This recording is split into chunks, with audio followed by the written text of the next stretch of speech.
자, 마지막 그 기사 하나 볼게요. 결국 IAEA도 외놈들 돈 먹은 게 뭐라고요?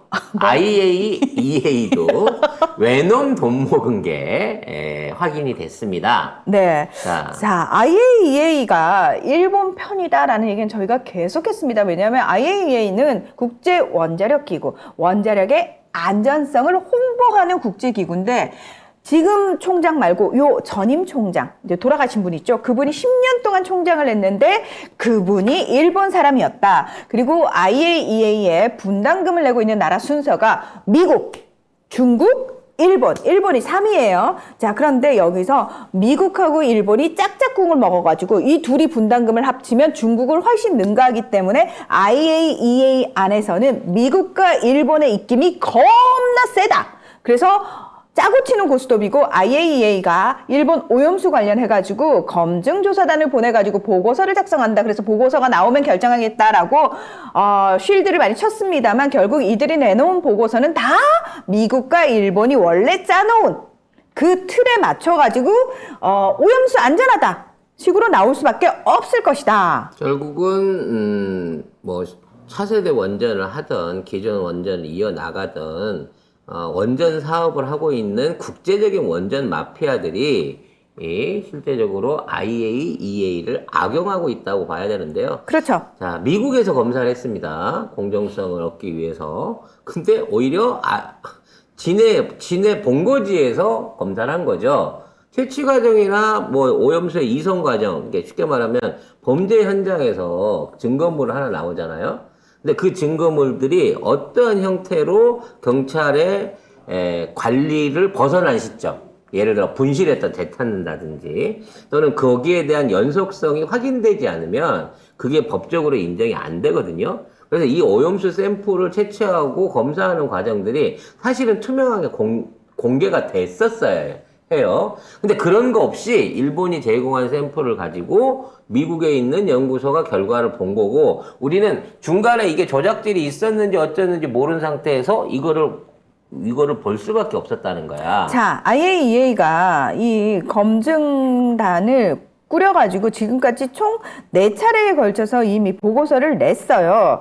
그리고 이제 다섯 번째에 걸쳐서 관련 보고서를 냈고, 이번이 6번째 보고서인데, 자, 이거, 오염수 샘플을 분석하는 작업이 적절했는지가 이번 보고서의 핵심 내용이었어요. 그러니까 지들이 분석을 해본 게 아니고요.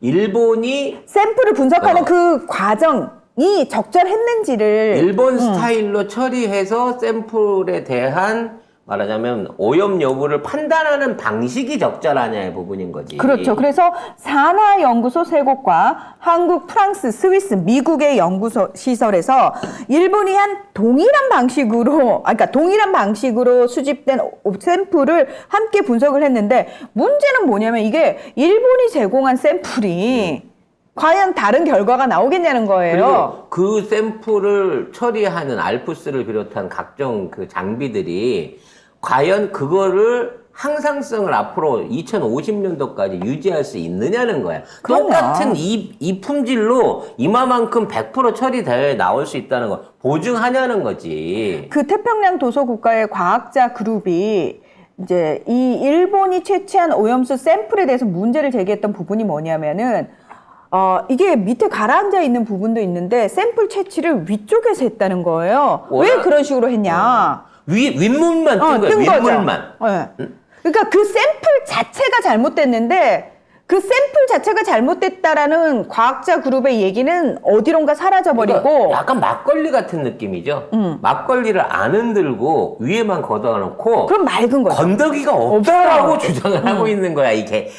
이 새끼들은. 그렇죠. 그래서 그 방법이 맞다라고 판정을 내렸기 때문에. 왜 맞냐? 샘플을 동일한 방식으로 퍼낸 이 같은 샘플을 여러 나라에서 분석을 했더니 다 똑같이 나온 거야. 왜? 당연하지. 다 안 흔들고 떴으니까. 그 당연한 거 아니야? 바보야? 근데 그러면서도 뭐라 그러냐면 유의미한 수준으로 검출되지 않았다는 거야. 그러면 검출은 됐다. 검출은 된 거지. 검출은 된 거지. 검출은 됐지만 이게 유의미해. 그러니까 이 정도 되려 그러면 ppm이 높았다든지 그러니까 카메라에 높아야 되는데 이 말이 너무 웃긴 게 유의미한 정도가 어떤 정도냐는 거예요.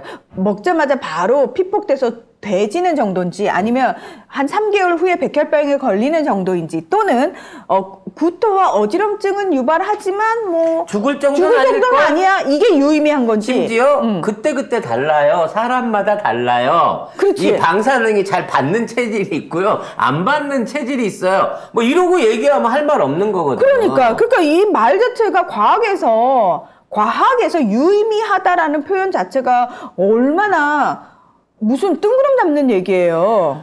그러니까 내가 생각하기에는 이게 방사능이잖아요. 우라늄을 통해서 나온 방사능과 각종 핵종 물질들은 기본적으로 물보다 무거워요. 가라앉을 거란 말이야. 무게가 무겁기 때문에. 비중이 아래쪽으로. 맨 뒤쪽에 있잖아.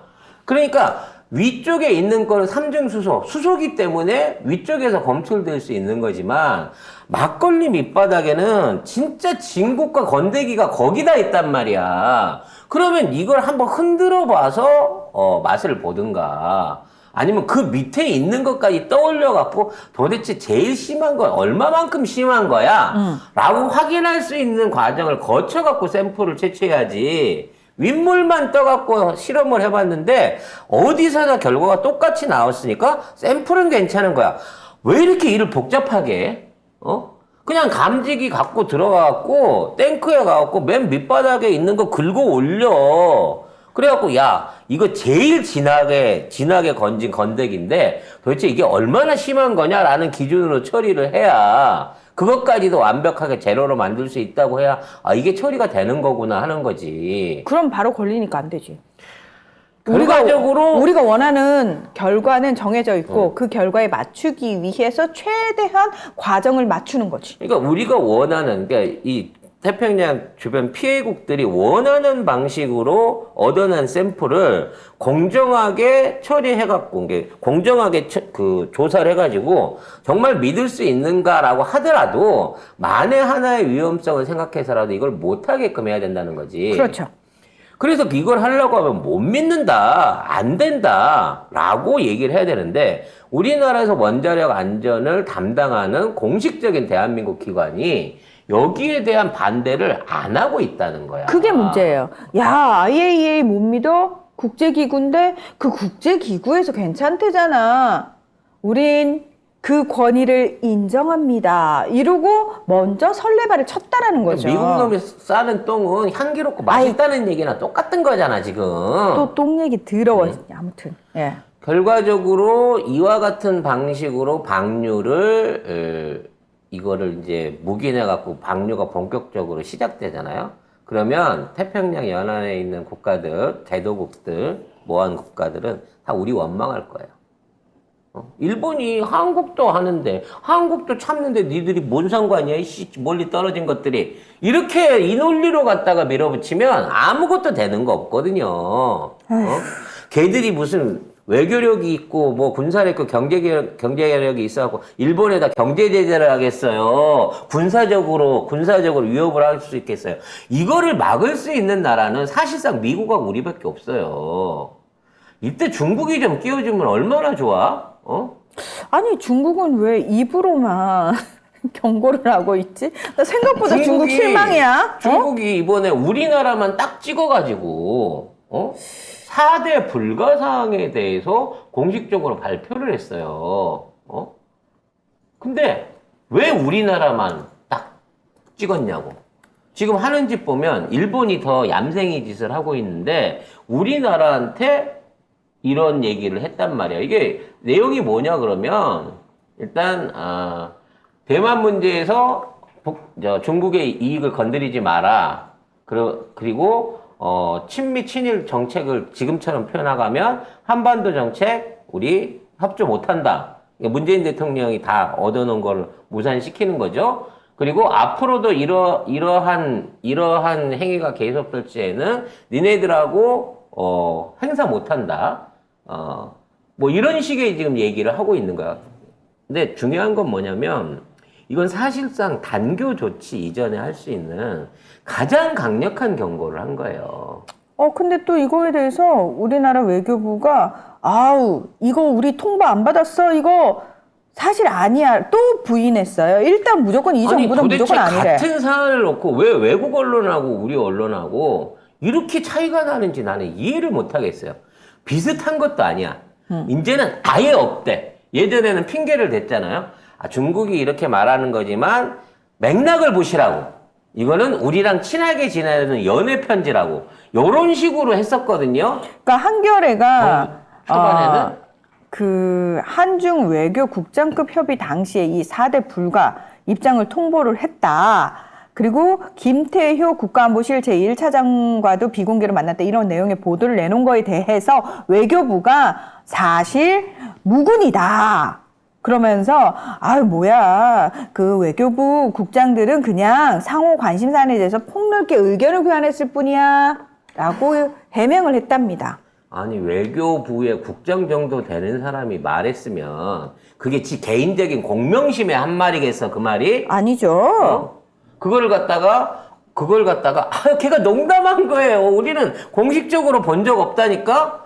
뭐 문서 써줘야 믿을래?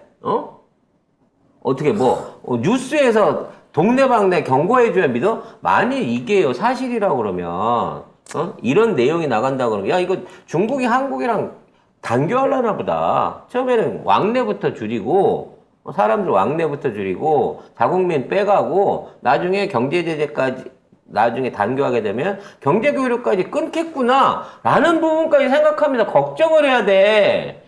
혹시라도 이거를 외교부 공식자가 아니라 무슨 학자나 기자나 민간인이 이런 얘기를 했다고 하더라도 이런 얘기가 나올 수 있을 정도로 관계가 안 좋구나라고 하는데 외교부 담당이 우연히 어디 술자리에서 나눈 얘기도 아니고 공식 석장에서 한 얘기를 가지고 근거가 없다는 거야. 그런 통보를 받은 적이 없다는 거야, 대한민국은. 이러다 진짜 망해요. 우리나라 GDP를 다 수출이 견인하고 있고 우리나라 수출 수입을 중국이 가장 많이 담당하고 있는데 우리 경제의 20%가 중국이라고. 그거 내려놓고 살 수 있어, 우리나라가? 중국을 좋아하고 싫어하고의 문제가 아니잖아. 당장에 밥을 굶는다고, 중국하고 관계가 나빠지면. 그리고 지정학적 위치 때문에 중국이 문 걸어 잠그고 바다 걸어 잠그면 우리나라 수출의 80%를 할 수 있는 무역 통로를 잃어요. 그렇게 되길 바라는 거야? 그래서 일본한테 빌붙어갖고 일본 하청이나 하면서 일본이 주는 연료 받고 에너지 받고 일본이 논아주는 일거리 받아갖고 일본 돈 벌어주는 짓이나 하면서 살자는 거야, 지금 대한민국이? 정말 정치를 잘못하면 뒤엎을 수도 있고요. 경제를 잘못하면 다시 볼 수도 있지만 외교를 잘못하고 국가의 주권을 뺏기고 국가 대 국가로서의 경쟁력과 헤게모니를 잃어버리면요. 이거는 되찾아올 수가 없어요. 응? 지금 어쩌려고 이 나라가 이렇게 가는지 정말 나는 너무 걱정스럽습니다. 이거는요, 미국이 나서야 돼요. 야, 너 이러다가 북한, 중국한테 완전히 먹혀버리고, 너 일본에 먹히는 거, 미국은 원하지 않아. 미국은 한반도 안에 친미 국가인 대한민국이 주변 국가들을 충분히 미국을 대신해서 영향력을 미칠 수 있을 만큼 힘 있는 국가로 존재해 주기를 바라는 거지. 어느 한쪽에 멀리는 거 싫다니까. 저도 미국도. 처음에 미국이 그렇게 상식적인 줄 알았어요. 그러나 저는 송 작가님의 이 말조차도 지금은 전혀 동의하지 않습니다. 미국은 그런 애들이 아닙니다. 미국은 개냥아치입니다. 아니 어쩌다가 세계 지구촌 전체에 이 지도자들이 하나같이 모질이 아니면 치매 환자 아니면 이기주의자 같은 것들만 계속해갖고 그 자리를 지키고 있어가지고 아주 그냥 글로벌로 나라가 지도자들이 개판 5분 전이야. 그냥 브라질 룰라 대통령 한 사람 빼고는 정상인 사람이 없는 것 같아 지금 전 세계에. 브라질이랑 우리랑 입장이 지금 바뀌었잖아요. 난 세상 부럽다, 지금 브라질이. 브라질이 세상 부럽네요, 요즘 같은 시기에. 정말 부러워요. 야, 보우소나루 있을 때만 해도 우리 문재인 대통령이어가지고, 아우, 브라질은 어쩌다 룰라 대통령이 있던 나라인데 어쩌다 저렇게 됐니 했는데, 지금, 예, 브라질이 우리를 보면서, 문재인 그러니까. 대통령이 있던 나라, 아유, 우린 룰라가 다시 돌아왔지롱, 이러면서 좋아하겠네요. 네.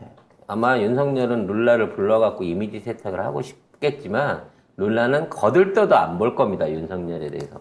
지금 보세요. 우리나라 찾아오는 제대로 된 정상도 없지만 찾아와갖고 얘네들이 뭘 하고 가나. 심지어는 저 독일 총리가 G7 끝나고 왔다 갔다는데. 올라프 숄츠. 왔다 갔다는데 아무 발표가 없어요. 뭘 해서 무슨 얘기를 하고 독일하고 어떤 방식으로 협력하기로 했는지 이런 얘기가 하나도 없어. 근데 말은 DMZ 둘러보고 갔다 그러더라고. 그러니까 내 얘기가 맞은 거야. 우리나라에 와갖고 DMZ에 가갖고 거기 가서 북한 애들 만나고 간 것 같아, 내 느낌에는. 그렇지 않고서야 총리가 비행기 타고 한국을 들렸는데 그와 관련한 사진은 남아있는지 모르겠지만 아무런 회견이 없어. 지금 환태평양 도서국 정상회담 엊그제 했잖아요. 이 사진 말고는 발표나는 게 하나가 없다니까, 우리나라 언론 안에는. 외교가 실종 상태예요, 외교가. 만났다고는 사진은 겁나게 많이 찍었어, 여기저기 돌아다니면서. 외국 사람은 성렬이가 다 만나고, 국내 사람은 건희가 다 만나고 있는데, 하나 이게 제대로 된 결과를 내놓은 후속 보도가 없는 상황이라고요. 아마 우리나라에 필요한 거는 지금 미국이나 일본에 가갖고 부탁하고 있는 게 아닌가 싶습니다. 심지어 일본의 기시다도 김정은한테 정상회담하자고 또 제의를 했어요. 네.